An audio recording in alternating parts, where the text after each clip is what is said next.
What's up guys, this is Brian. So this month in our black book, we've added some tempo work. So in this video, we're gonna go over the tempo work, what it means, what each phase means, and then how to demonstrate it, or we're gonna demonstrate it in one of the movements that we programmed it with the seated row. So this is the example we're gonna use, okay? 40x0.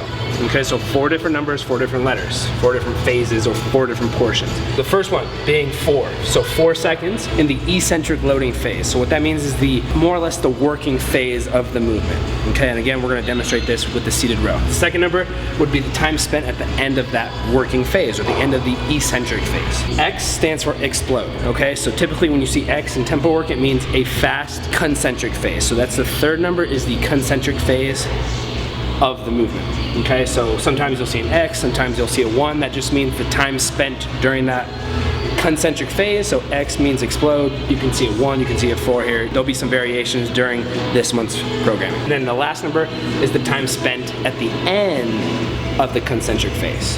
So again, the first number is the eccentric phase. The second number is the time spent at the end. The third number would be the time spent during the concentric phase, or the working phase.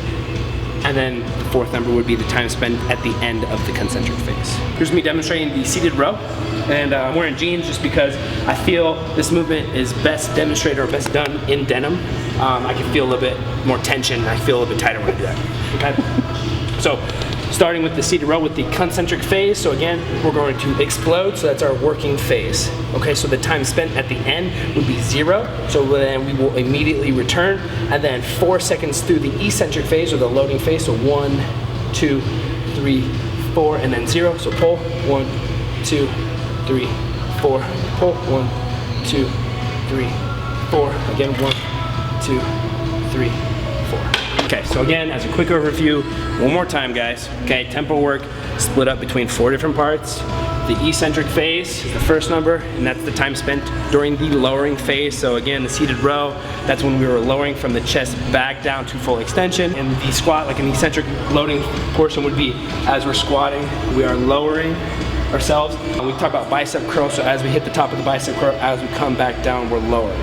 Second number again guys, would be the time spent at the end of that phase. So again, the seated row would be time spent at the end of that eccentric phase. So if we're squatting, you can talk about at the end of the squat where we're pausing at the bottom, if that calls for it. Okay, the concentric phase is that working phase, so in that seated row would be the pulling phase there, or if we're squatting, it would be the phase as we're standing. X again stands for explode. You'll see a number in there for some of the other movements potentially. And then the last number is the time spent at the end of that concentric phase. So it would be at the end when we finish the pull, or at the end of the top of a squat or something along those lines, or a bicep curl would be it at the top. Different movements, again, will call for different tempo styles. So have some fun with it. If you have any questions, email us, or questions on the Facebook page.